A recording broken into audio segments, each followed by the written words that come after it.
Welcome, and thank you for joining today's Distinguished Speakers Series event at Bakersfield College, hosted by the Bakersfield College Student Government Association, BCSGA, and the Office of Student Life in collaboration with the Business Management and Information Technology Department. These webinars and many other student event-centered are only made possible by the BCSGA KVC Student Services Sticker Program, which students have the option to get at the time of registration. For more information, please visit bakersfieldcollege.edu/BCSGA. Just a few housekeeping notes before we begin. This webinar is streamed to various social media posts and will be recorded to be made available for students up to 2 weeks after the event. Closed captioning is available by clicking the closed caption button at the lower part of the screen. This is a webinar event, thus you will not be able to show your video or talk through your mic. The chat feature is enabled through the Zoom portal. Please use it to engage with other panelists and attendees. All inappropriate questions or comments will be removed immediately. To pose a question, in the lower part of the screen, you will see a Q&A button. This is to submit your questions to us. We will also receive questions via the social media outlets. We will review the questions and ask them at the end of the speaker's presentation. We may either respond to the question live or respond to it via the modules. The Distinguished Speakers Series brings community leaders from around the world to Bakersfield whose achievements have had national and/or international significance. Each speaker was proposed by BCSGA by either a department or a faculty member. Collaboration between many entities on campus makes these events successful each year.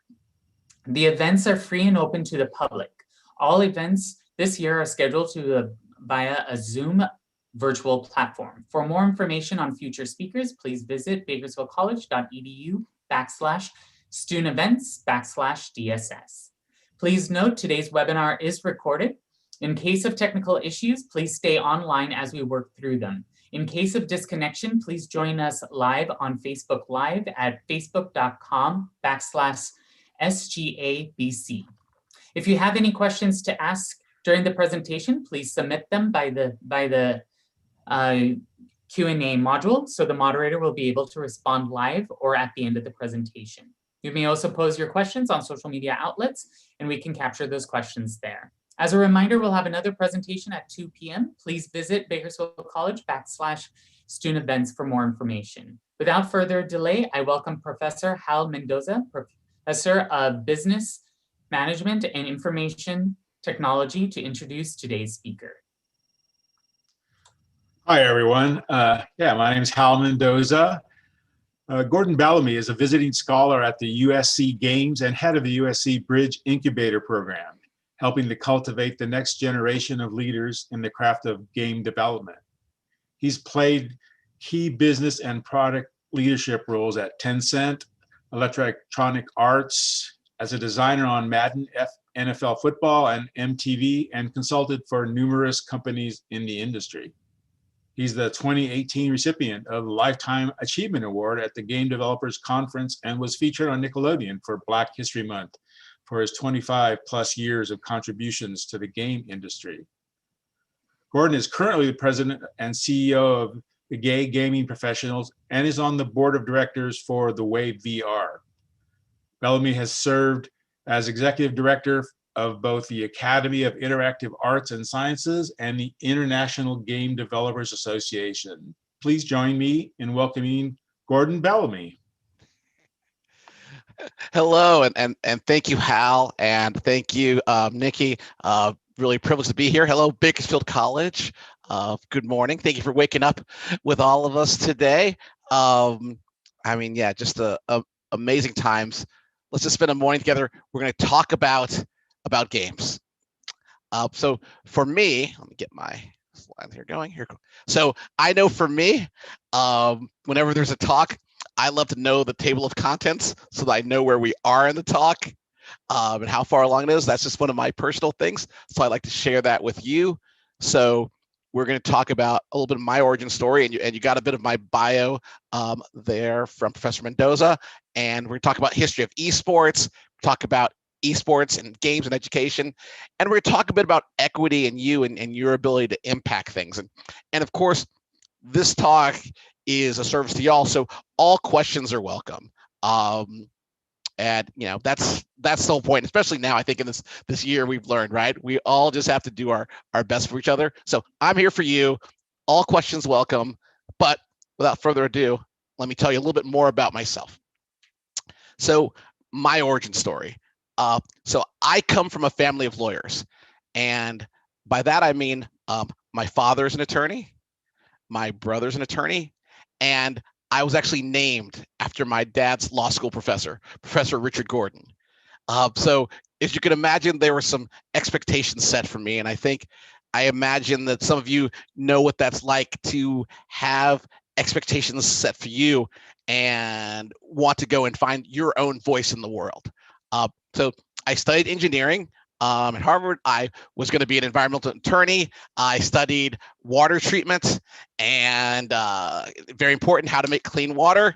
And that's what I thought was my path was going to be. And I'll tell you exactly what happened and how I ended up, here with you today and on my path. We took a field trip. We took a field trip to the water treatment plant. And there we learned exactly how they return sewage and other dirty water into the drinking water that we drink. Now, it's a very important process, and I hold everyone there in high regard. But that day, I knew that wasn't me. Like, that wasn't where I want to be. I didn't want to be the boss. I didn't want to be the entry level. That wasn't my identity. And part of the reason you go to college, like all of you are, is to choose your own path and have agency in who you become and how you impact the world. So I love two things a lot. I love sports and I love video games. And so that's what I wanted to do. And so when I realized I was not going to be an environmental attorney, I was like, okay, I'm going to do sports and video games. Back in my day, there were two main places that I could see going. So there was a fledgling TV network called ESPN, and there was a fledgling game company doing something called EA Sports. And so I applied to both. And I'm sure a lot of you are going through that process yourself. And so I applied, got my resume together, sent it off to HR, and I heard nothing. And I thought there was some mistake. I was putting my passion out there in the world. I would call the HR department just to be sure they received my resume. But sure enough, there was no internship waiting for me at either place. And so I was at a real fork in the road because I wasn't going to go down this environmental attorney path, and I hadn't heard back what I wanted to hear from EA or from ESPN. So what am I going to do? Well, in my case, pressure made diamonds. What I ended up doing was, there's a game you see on screen there called NHL hockey. I actually have it here with me because it's a big part of my life. And I ended up cold calling every single person in the credits for NHL hockey at their desk. And I'd call like, hi, this is Gordon, click, hello, I'm an engineer from Harvard, click, hello, I love your game, click. And I called every single one, and finally got down around to the special thanks and got to a person named Jim Simmons, who believed in my passion and was like, hey, you sound really authentic. I really believe you want to be here.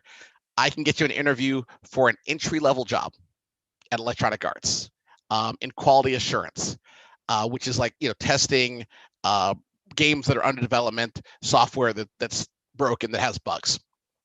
And so that was the door open for me. And so I literally saved up, got a plane ticket from Boston, and came out here to California, where we all are, with my backpack, all in for one interview for one moment. No plan B. And so I got there, And the way that you test for QA back then was trial by reality. They'd literally give you a piece of alpha software. So for those of you who are not in CS, so in alpha software in games means all the features are in, but there's bugs in it. And they let you test. They put you in there with a pad of paper and say, just show us what you got. Show us your ability to perceive bugs and problems. Now, by good fortune, I got a game called Bulls versus Blazers. So as you know, my passion, sports and games, it was a dream come true. It all played out like you would imagine in a montage from a film. And that was the start of my career. That was my break. I went back to school after applying for the internship and got it. And so I was going to go there in the summer. And so I decided in my mind, how could I bring the most value to this company and organization, right? Because I was like, I need to be EA Sports. This is my one shot. So before I started my summer, I actually went and bought a fax machine and started faxing all the teams in the NFL so that we could have like the most up-to-date rosters in the Madden game so that I could arrive and be contributing as much as I could, on day one to the organization that was giving me a shot. And that worked out well for me. I ended up going there, working very hard. I was the global rookie of the year for EA and made my way up the ladder to become the lead designer of Madden Football. Yeah, seen in my bio. And that was great. It was a dream come true. And, I learned so much at Electronic Arts, in that role and other roles. But I also learned a very important lesson. And it's really, really important that you learn this young, in my opinion, in your careers. And that is this. Like, I loved EA and I loved Madden, but I didn't have any ownership in it, right? So I was working, very hard and, heart and soul, but essentially at a very high level to live someone else's dream. And it's really important, I feel, that you consider owning your own time and owning your own contributions that you make to things, or at least having a stake in the ownership. And that is why me and my best pal, we started our own business. So we started a business called Z-Axis. And so Z-Axis, because we were making 3-dimensional games and 3D graphics.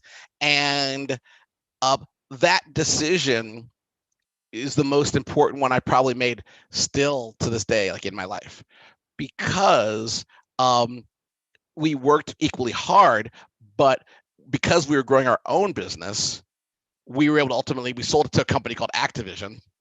And that's what enabled me to buy my car, to buy our house, to have the freedom that was earned by working really hard.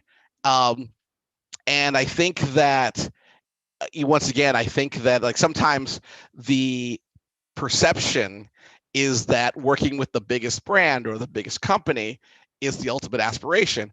But what I hope you'll take from this is that you are the biggest brand and you are what matters. You, your friends, your family, those people that you care about, and just being sure that your hard work is building value for them, like as much as possible. And not just cash value, right? But really like ownership value. Like, so we did this, and that was really great. And we sort of talked about my bio a bit. So after that, with that freedom, I was able to begin to give back to our industry. So I had the opportunity to run both trade organizations for our industry, the International Game Developers Association as well as the Academy of Interactive Arts and Sciences, which is like the Oscars for games. And both of those roles were about shining a positive light on the development craft and on professional developers. And those organizations are both super important to this day.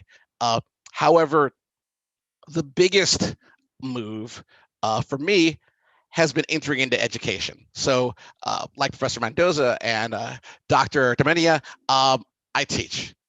And so I teach at USC Games, and I'll tell you why. It's because of purpose. And so for me, what I love doing is helping people move from point A to point B who don't know how with my abilities and connections. Like that's in fact why I'm here today with you. Like it is really about that purpose. And it's once you do that, like that was the purpose that I'm able to live and enact, because I was able to attack the challenge of having ownership over my time, right? And that's something I'm just very thankful for. So about USC Games, which is just down the road, and maybe some of you will come join us. So the way it's set up is there's two main tracks. There's computer science and design. And inside computer science and design, there's an undergraduate track to get a bachelor's degree, and then a master's degree in either of those tracks. What's become super interesting, even since I've been there, is that what it means to even be in games has evolved. And by that, I mean, even in my role, content creation, which is such a huge part for those of you at home who watch Twitch or YouTube or follow people on social media. The conversation around games has become as important as the design of games, as important as the monetization of games, and really as important as your agency as player, right? The play of games. There is so much, so many people experience our craft through the media, through Reddit, through word of mouth, that craft, right, is a legitimate pillar, of games that I focus on. So I teach streaming now. I actually faculty advise the USC Live Streaming Club. Another area, and we'll talk about thought, is of course esports. Esports, which all of you who are young or is native to you, is now a default way of competition. And in fact, for many young people, esports is much more relevant than what I call T sports, like ball sports, football, basketball, baseball, or even V sports, and which are like virtual sports, like God, I think of like Top Golf, right, or auto racing, where you're able to do the exact same thing in a simulation that you can do in real life. So what it means to be an educator in this space is to understand that you are working with young people like yourselves, for whom the jobs and careers and interactions that you'll be a part of 5 years from now, definitely 10 years from now, may not even exist today. Right?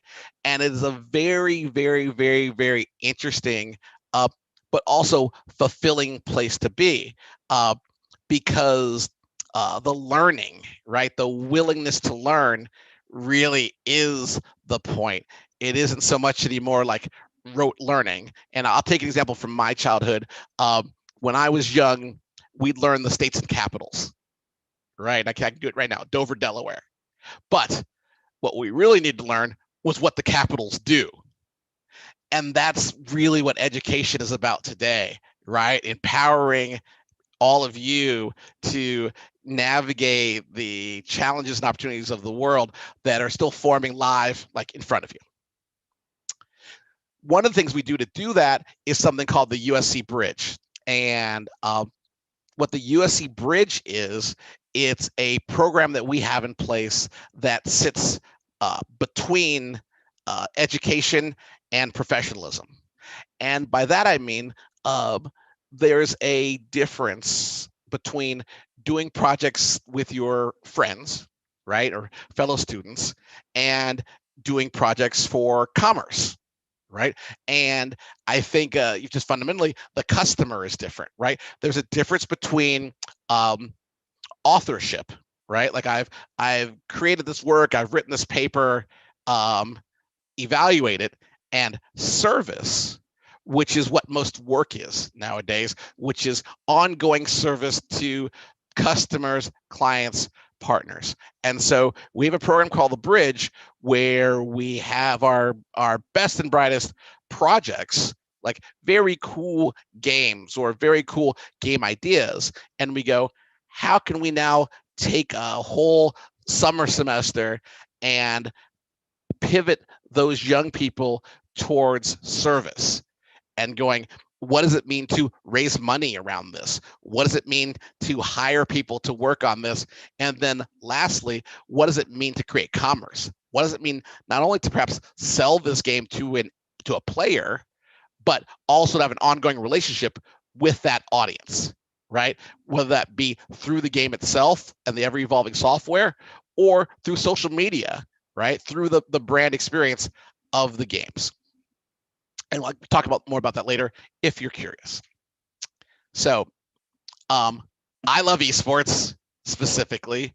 And even since my Madden days, before it was, esports were very big, I've always been passionate about esports. And it's really great now because you have this generation of students who are passionate about esports as well. I mean, who wouldn't be?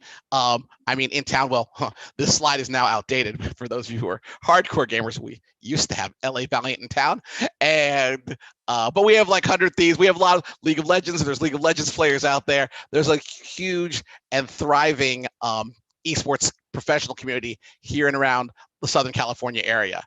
At USC, we have varsity esports now in place. So we have varsity esports around League of Legends, Hearthstone, Overwatch, Smash.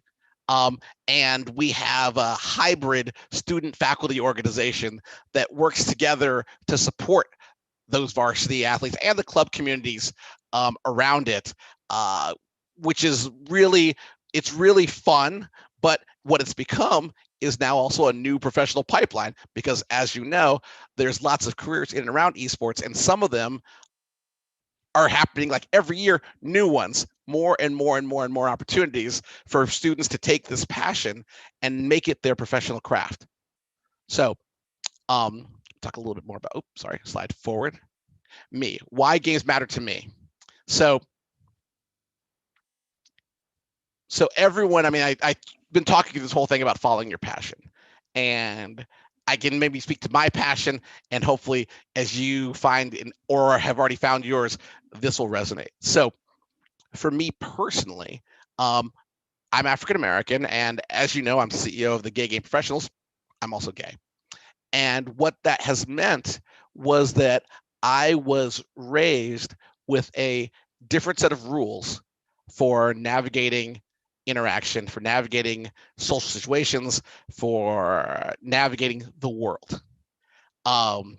Obviously, we're now in the midst of celebrating Black History Month, which is awesome. And games were the one place where the rules are always the same for everyone playing, where I could be default and not defined by those extrinsic labels, but actually share an experience with others where we all had the exact same set of rules and where I could be as good as I am. So I have always been in games. So there's not like a before time. I've been designing games for as long as I can remember, for my sort of, maybe 3-4 years old. And I will always sort of be in this space somehow, some way, because I feel and recognize and live how important it is to create default spaces for folks to be themselves and to be who they are and to be able to bring their whole selves to the world. And So that is, I guess, the laser pointer of why games matter to me, and informs why it's so natural for me to navigate forward in different roles around my passion. Because as you've heard, I was a designer, I've been like an administrator, I've been a biz dev, I now teach. For me, it's actually all the same thing, right? They're all different facets of the same die. Here's another thing I just want everyone to hear. And gosh, it's so this year or this year plus, it's that you're enough.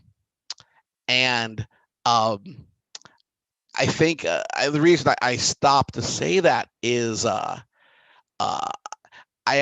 fear that like there is so much external validation that goes on, especially with social media. I can't imagine what it's like to grow up, now with profiles and online identities, which can be quantitatively graded continuously. The simplest example being like if you take a picture from a vacation, well, now it has a certain number of likes, which I guess might make it a better picture than a picture with fewer likes. But none of those are the actual memory of what the picture is, which just sort of sits inside of you. And I feel important to reflect on that and to recognize that you're enough before the sort of validations of others, before, I mean, once again, stay in school, do great, but before you get your grades, and before the world judges you, that you're enough as you are. I just want to share that. So, history.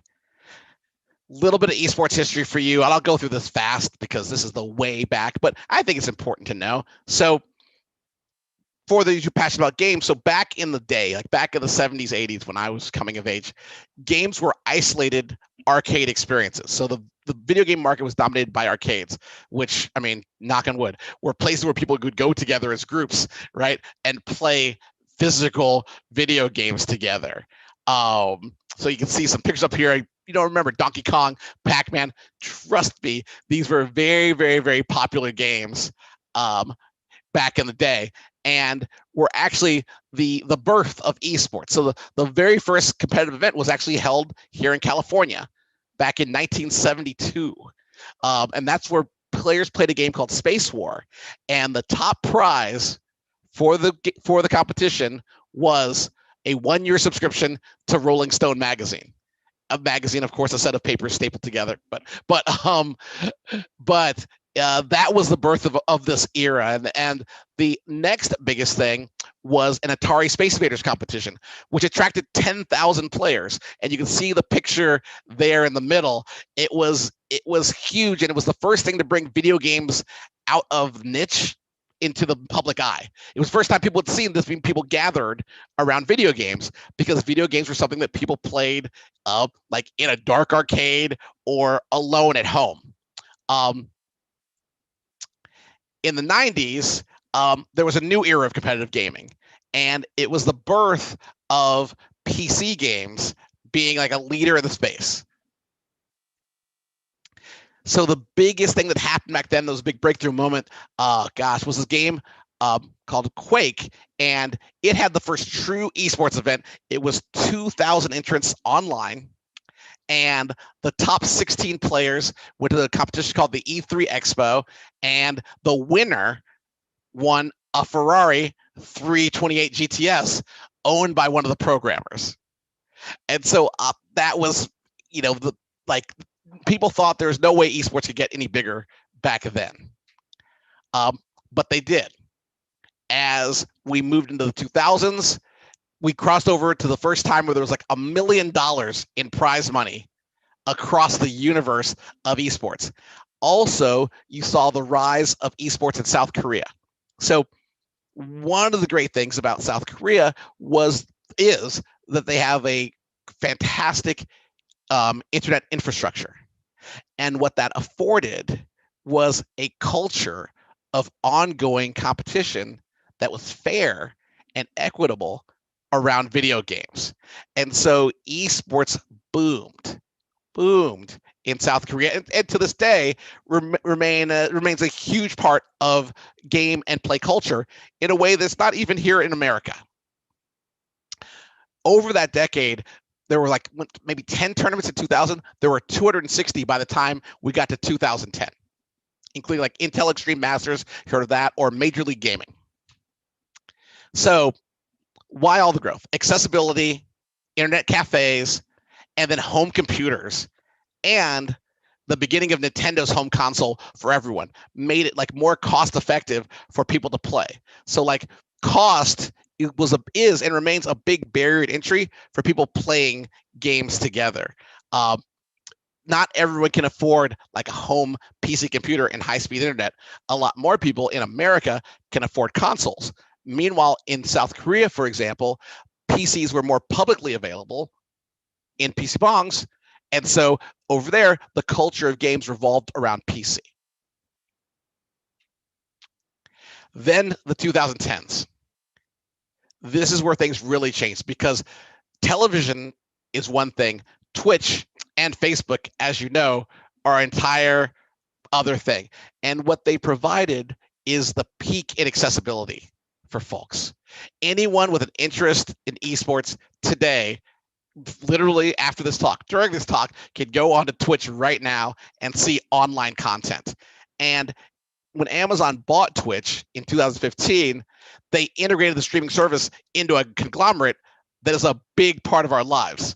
So, I mean, the fact that Amazon, which for old people started off as a book company, right?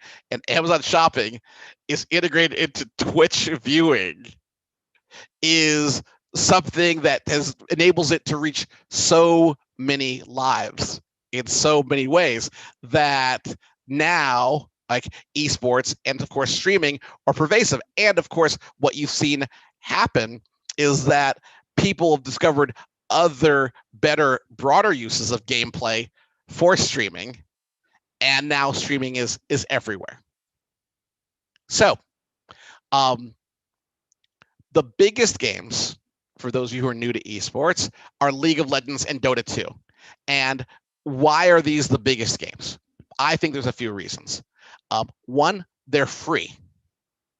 They're free to play, yet they're still strategically complex. So there's a great, deep, rich engagement curve. Like once you get into these games, there's always more to learn.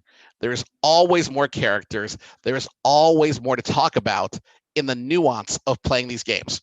The League of Legends World Championships, well, gosh, once again, it's so interesting. I see these slides and I long for these days.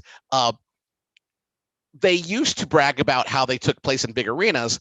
What they really talk about now is the incredible global audience for these games and the growth in the revenue. So, of course, if you remember the Rolling Stone subscription where we started, well, now the prize pool for Dota's International is well over $25 million. So things have grown. And of course, there's other games now like Overwatch and Valorant and Fortnite and CSGO and Smash Brothers, all of which have healthy ecosystems around their games. So I see here, I've got deep in the stats. I'm going to keep going forward. Esports in your future. So here's what's happening and you're living it. So streams are breaking free of the internet and becoming integrated in with major networks as well. So you'll see ESPN, where I was wanting to start, ABC are now integrating esports into their programming. And the reason that they're normalizing it is because of you. Because for young people, esports in many ways are replacing digital sports. One of the reasons that they replace it is because everyone can play. It's accessible. Like all of us can play Smash Brothers or League of Legends or Dota. We can't all play football. And that's a fundamental change in the world of just the equity of across gender and across location for everyone to be playing the exact same game. There were 128 plus college varsity esports programs across North America Over 100 of them provided scholarships for students, and that's always super exciting to see that sort of support. We in fact provided scholarships with GGP for people who support esports. It's like, so for student administrators at different programs.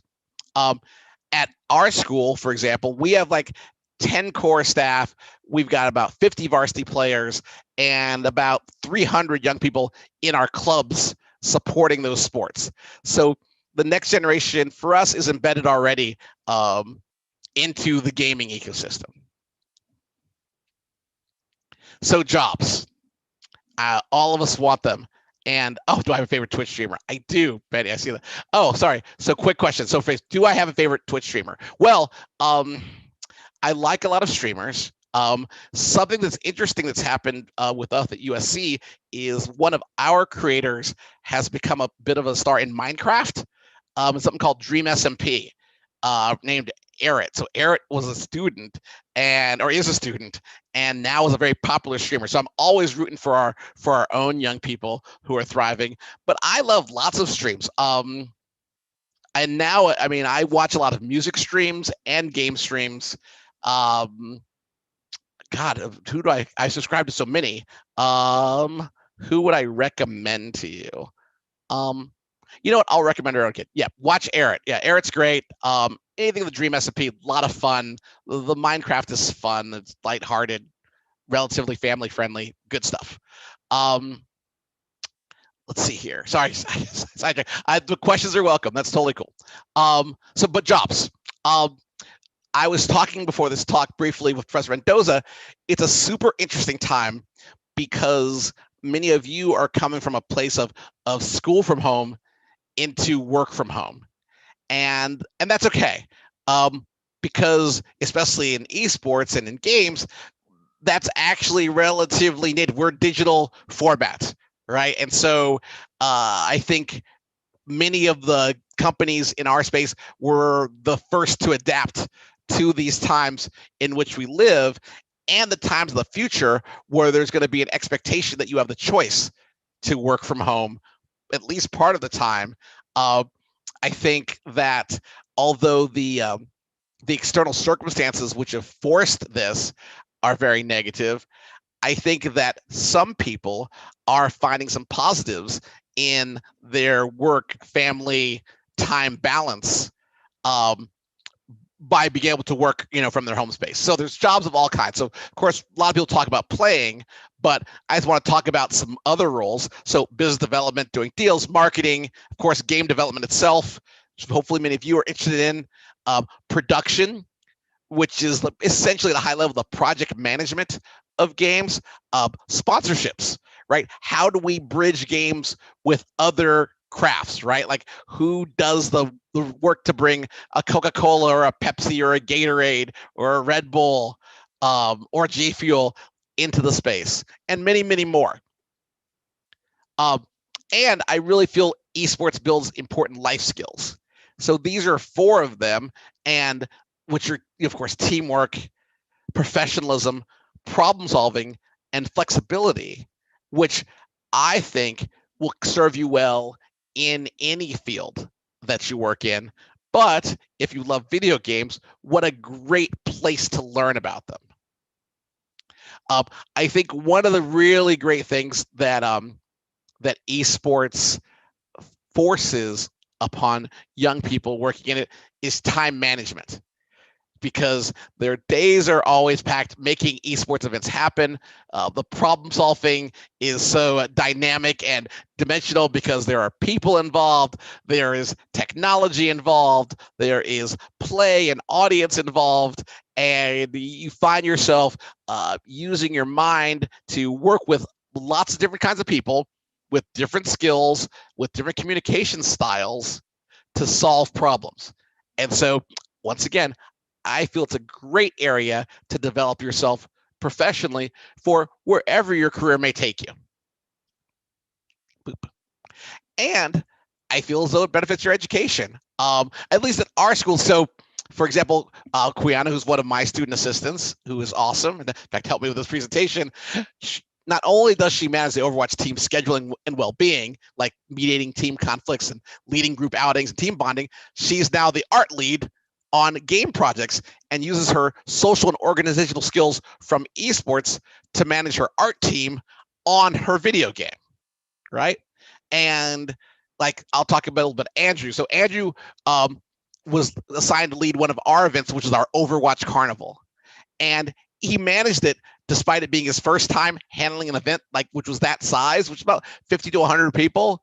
But he was able to bring that into his work as a team game designer to lead his team on a class game project. And so once again, I feel as though, I know, right, that esports aren't just play.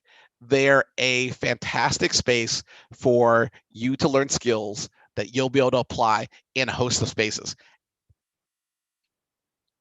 And it's constantly evolving and constantly learning. There's new roles happening all the time.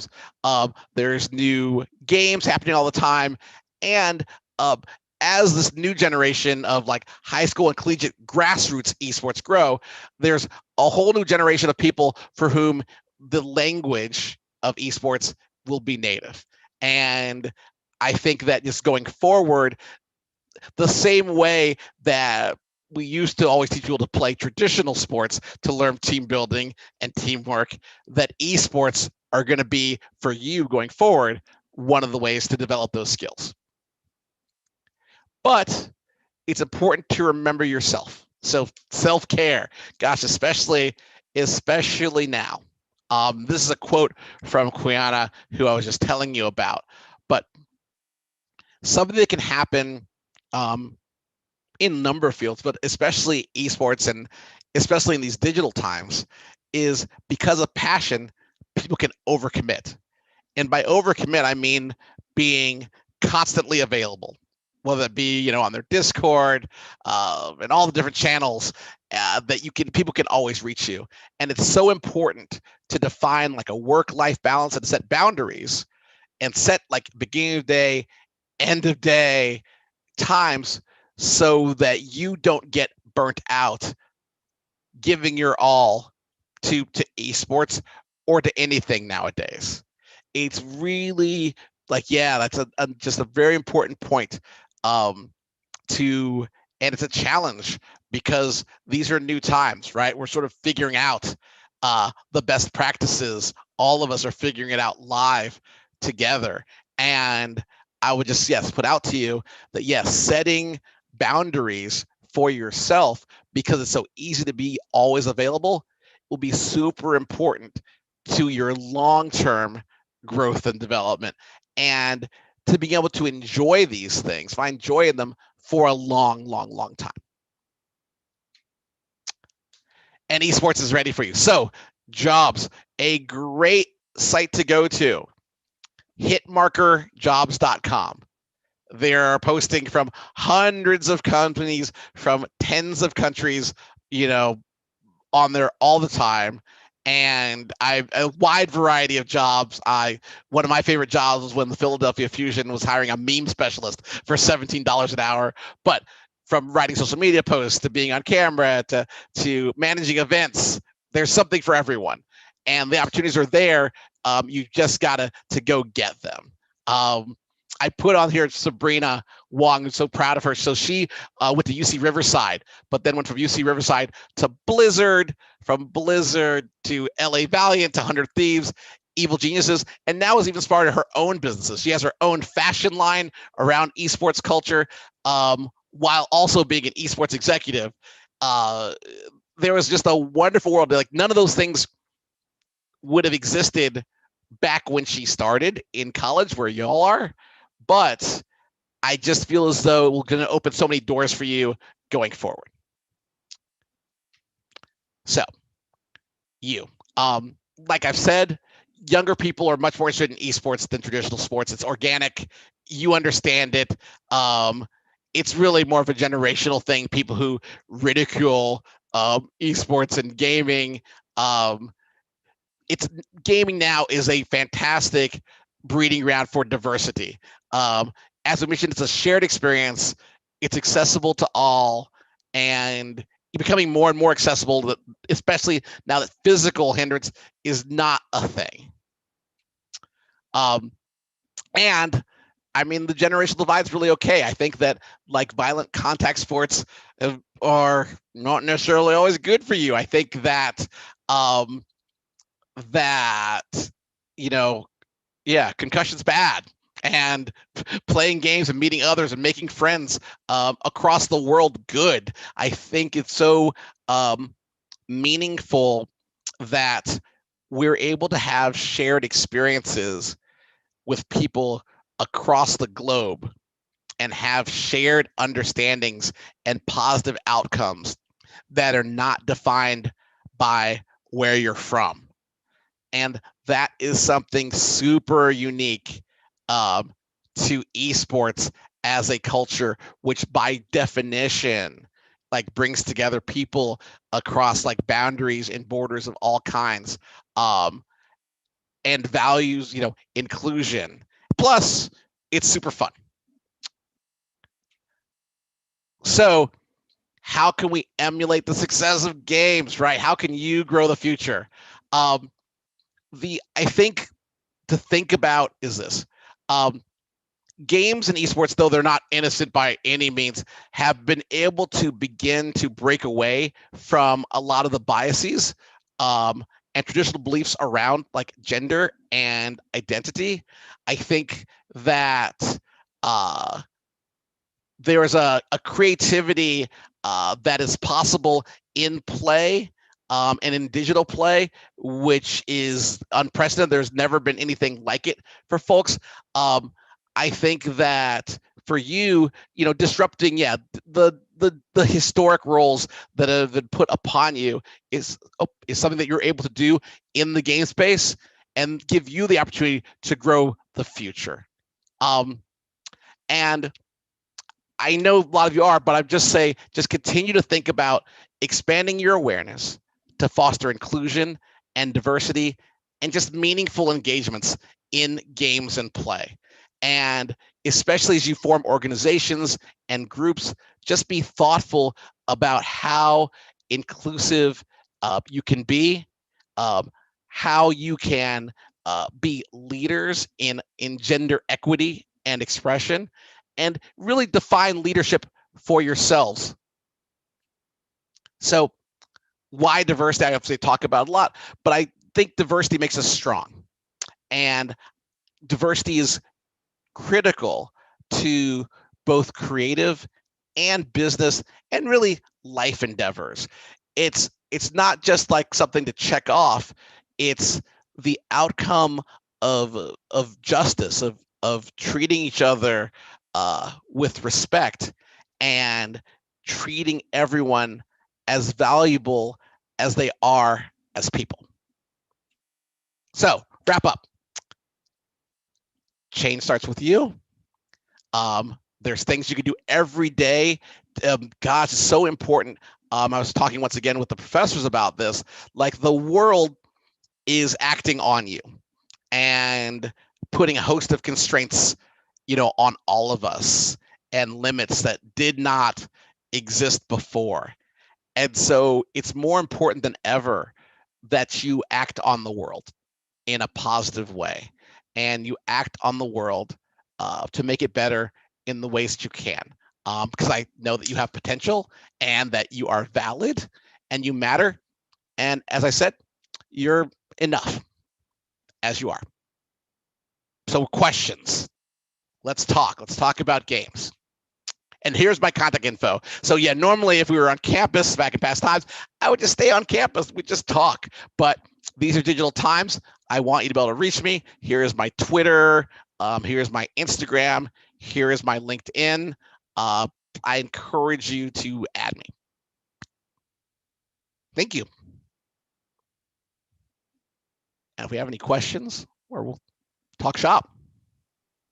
Okay, well, there are a few questions. Oh, cool.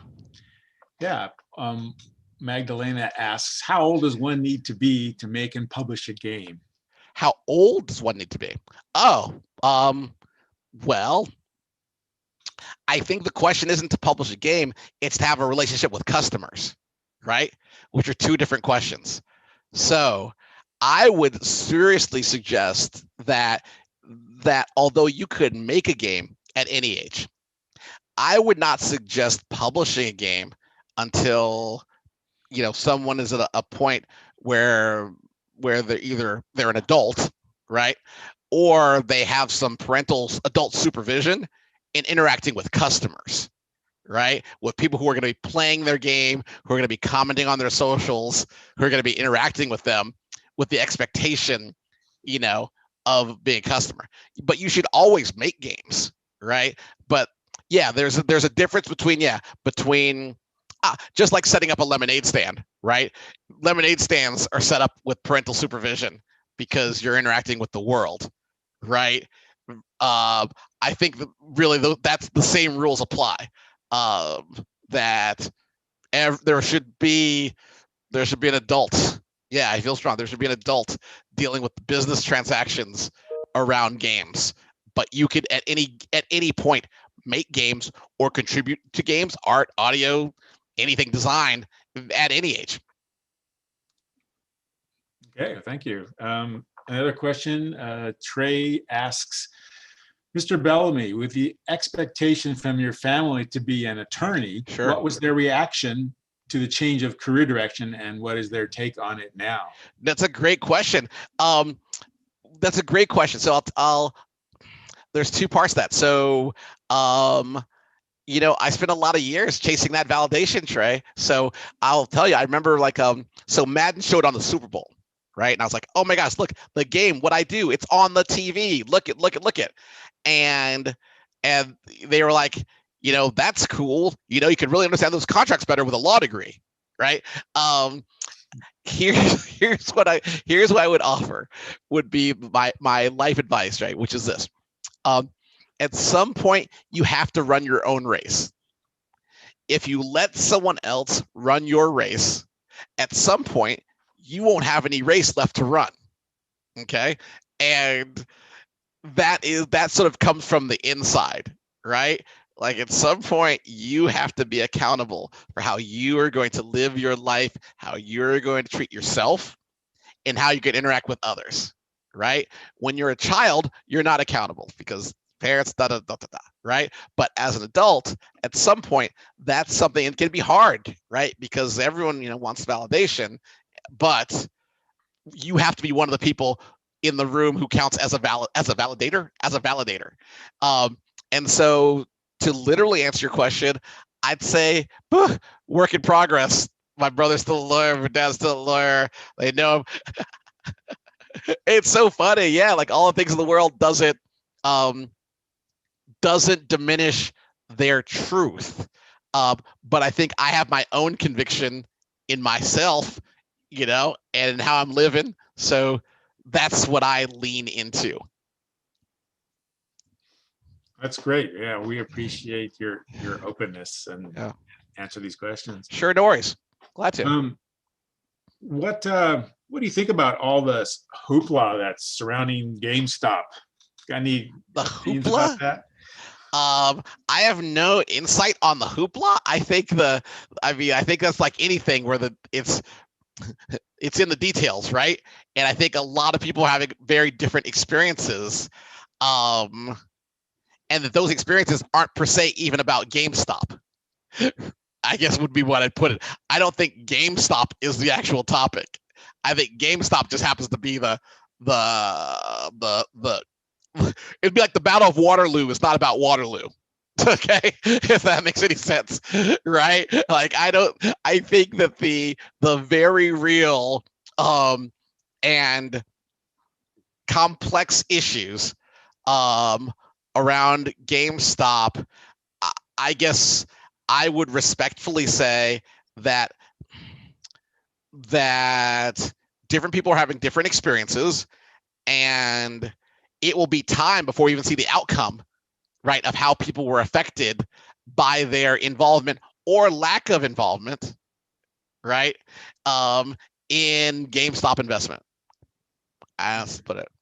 Okay, thank you. All right. Lots of questions coming Sure. in. Oh, I see a whole. Let me storm through these.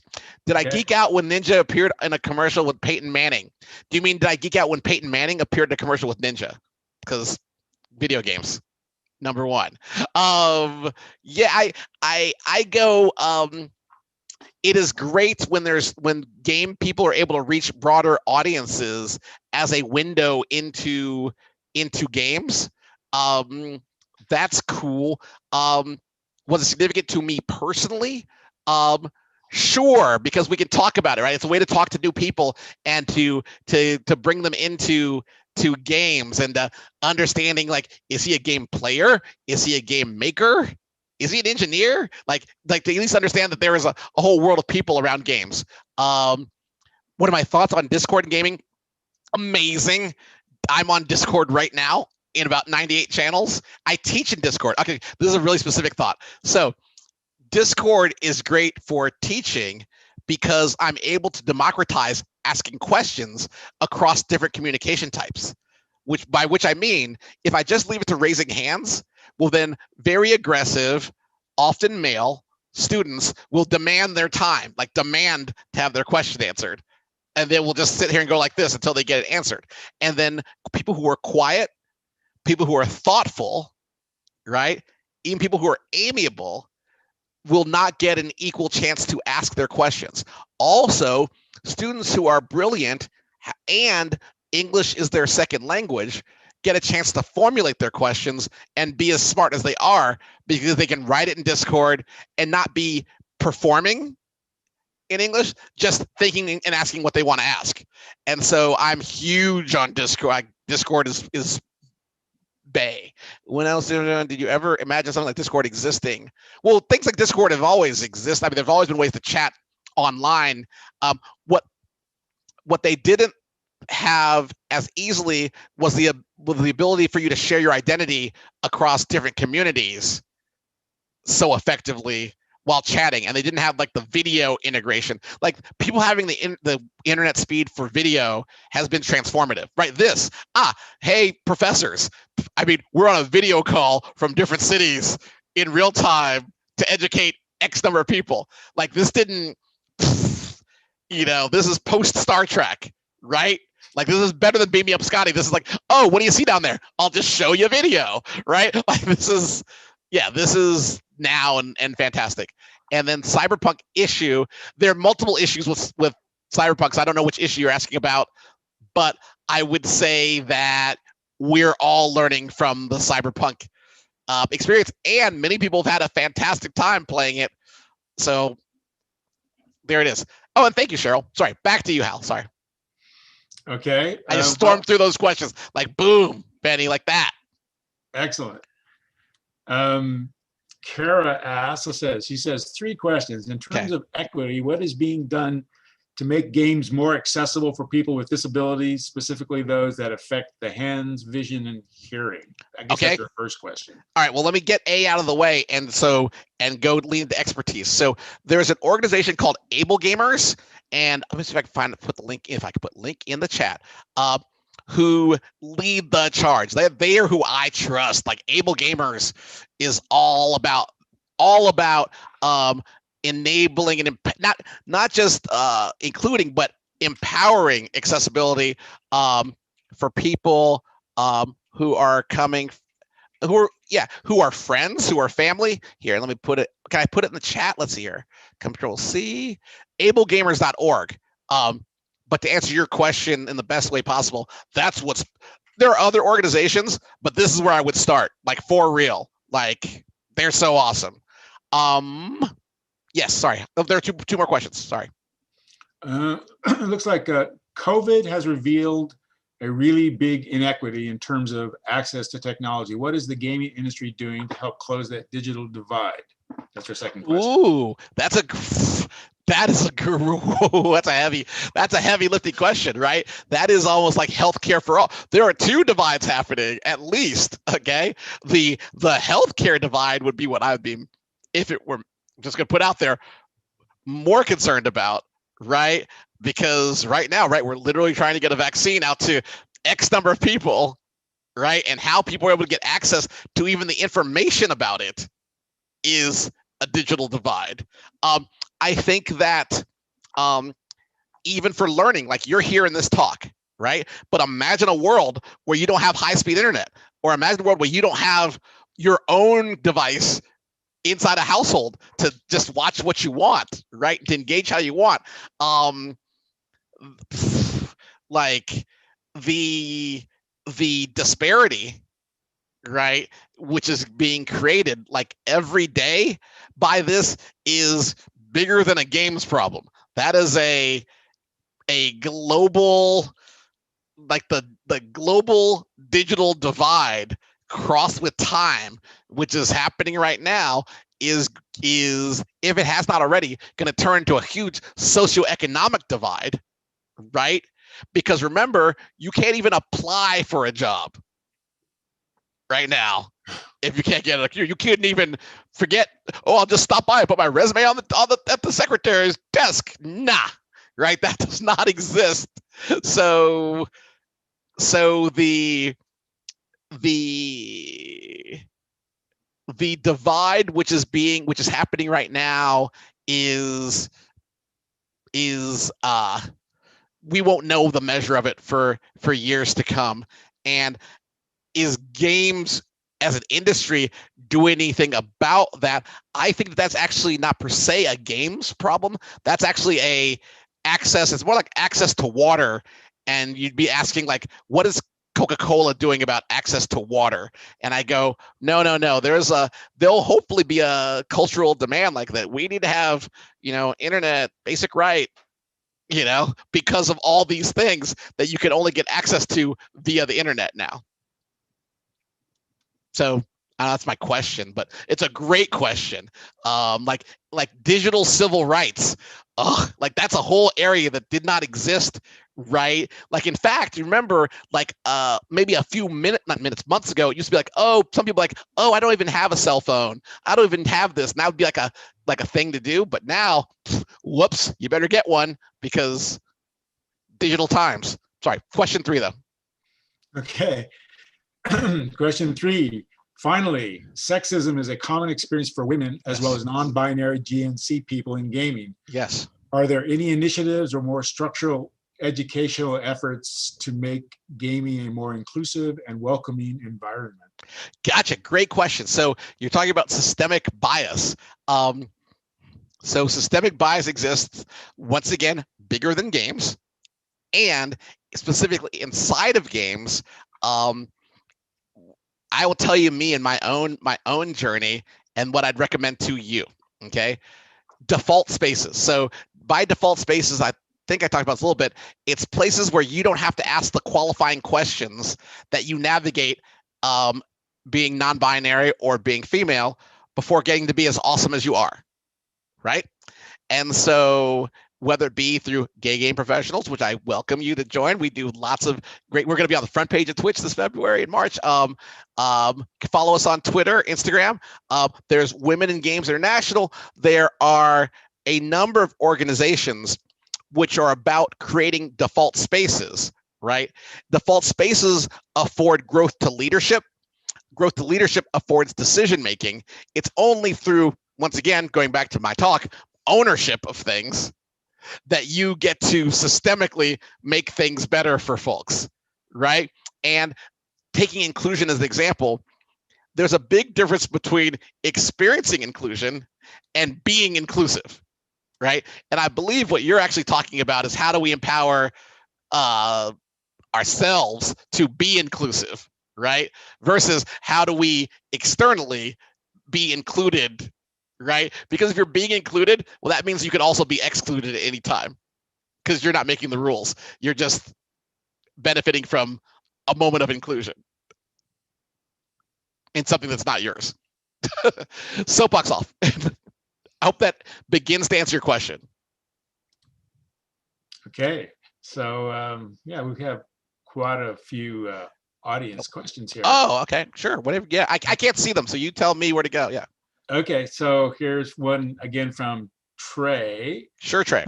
I know there are constant changes with gaming software, and I'm sure you're constantly learning. How long did it take to get the hang of programming? That's a great question. Programming is a lifelong journey, right? It's a lifelong journey. I think Professor Mendoza can speak to the fact that what programming even means is evolved, in our lifetimes and will continue to evolve going forward. Today, if I was to get to laser focus on something today, I'd start learning Unity, right? Not because Unity necessarily will be forever, but it's a bit of a lingua franca, right, amongst many people who are making games, right? But none of it is the end point. Like what you learn in a curriculum, which will be the most important thing, will be an openness to new languages, like to be a polyglot, right, of engineering. And that, I think, is the skill. That's one skill. The other skill, which will be super important, as important as getting the hang of coding, will getting the hang of working with others. Okay, like going forward, there's going to be fewer and fewer roles which are like solo practitioner.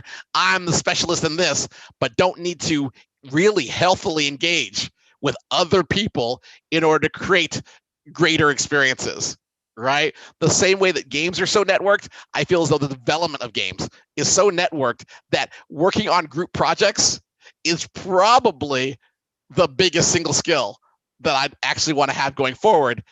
Even if you don't per se code that well, being able to work well with others will afford you the opportunity to keep working on projects while you work on your coding skills, which are going to always evolve. But if you can't work with other people, it won't matter how good you can code. Okay, thank you. We have time for a couple more. Sure. I got time. Okay. you got time. I'm not sure how long this is scheduled for, but I'll give some more questions. Are there a lot of right, questions? You tell me. Let's try our best. Okay. Trey asks, and one more. Sure. Says, are you working remotely? And if you are, do you find Yes. it more difficult and challenging, or is it easier with the loss of more physical interactions with coworkers? It's different. I think that it is harder in that this is not by choice, right? And so I think when the world tells you can't go to co-locate, I'll tell you the real part that's harder, like super harder. Okay, it's this: reading other people is harder because you have to read a screen, right? In something that's not a normal interaction. So if you can imagine, like sitting, even when I teach, right? If you put me in a social situation and said, "Hey, Gordon, you're going to have 40 people all staring at you directly, and you need to stare at all of them back, and then now interact." That's not something that we're very practiced in, right? Besides if you're in a football huddle, right? Like it's not a normal, like we're learning to do that.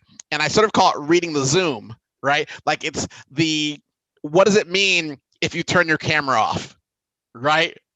What does it mean, right? If you change your background, and I can't see where you are.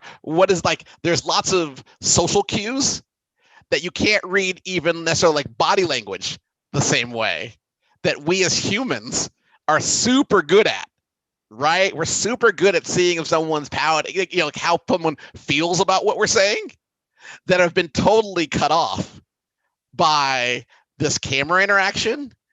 And so I guess for me, like I'm very like a people person. Yeah, in that way, it's harder.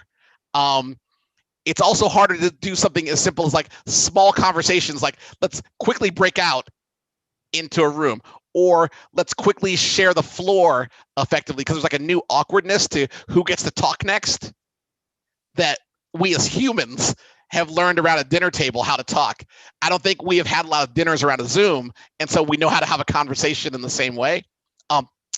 So those are negatives.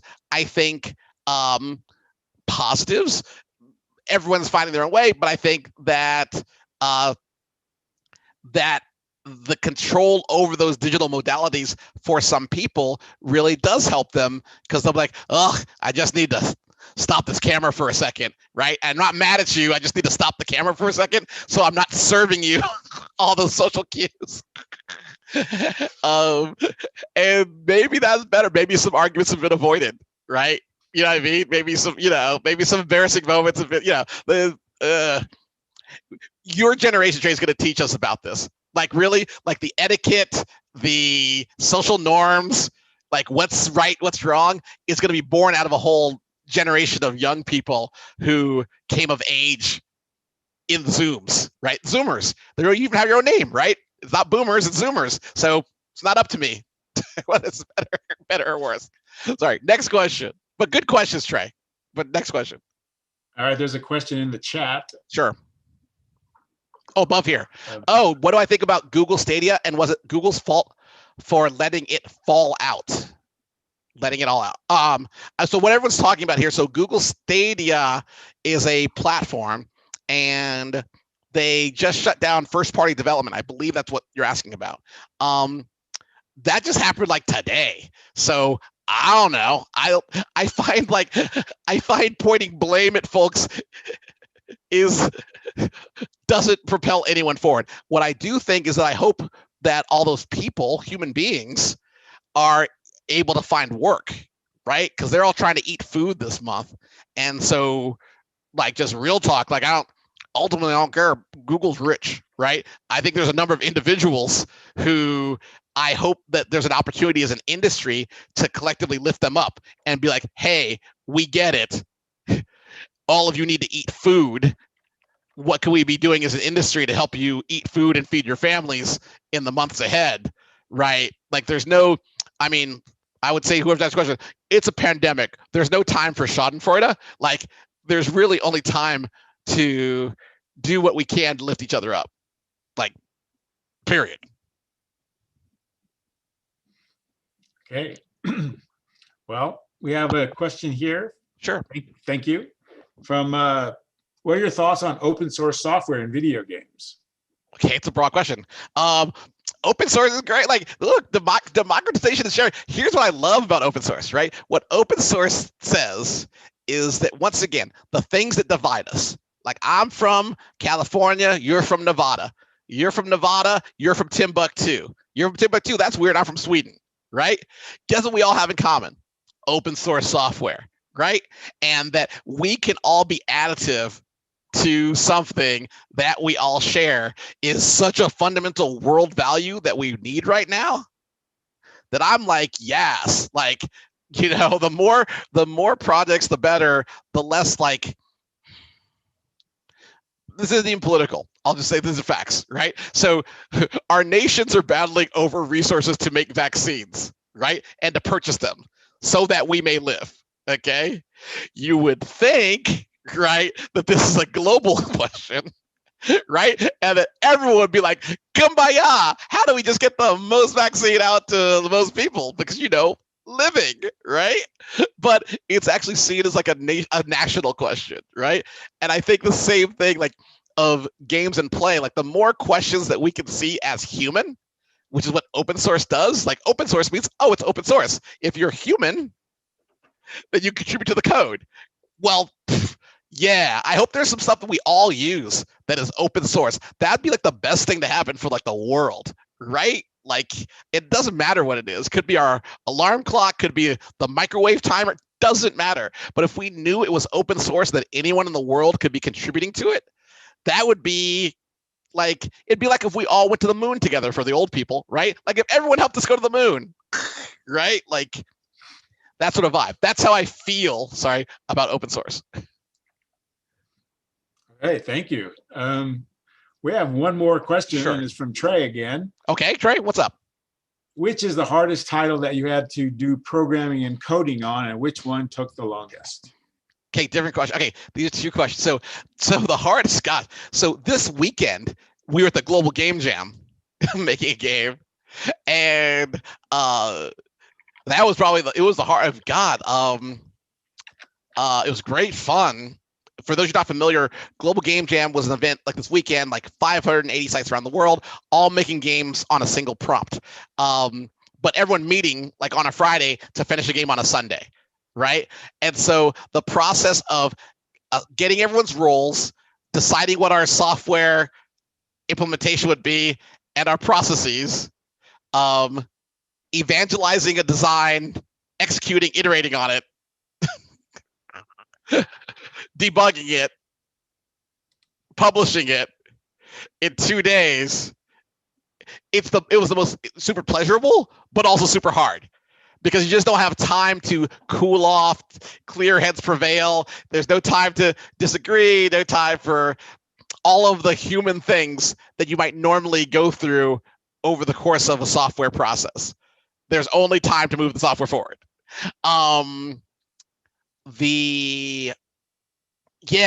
I think also with people you've never met before. Sorry, with new people, right? Oh, who also, remember, aren't in the same room. So there's no body language. There's no let's share a slice of pizza. There's no let me go for a walk. There's lots of the cadence of humanity removed from it. Yeah, that's my answer. That's probably the most complex thing I've navigated. It was great, though. I mean, recommended, but difficult. All right, great. Well, we really appreciate your talk and your openness and your relating your personal experiences. Ooh, we'll stay. I think we're back to that. If they want more, we're back this afternoon. But in the meanwhile, I put my contact info because once again, like even in this format, right? Like some of you out there are quiet and you're thoughtful and you're reflecting on your questions, and you'll be like later today or later next week. That's why it's there. Like I totally welcome your communication style. Like I get it. Like asking questions in a group is not for everybody.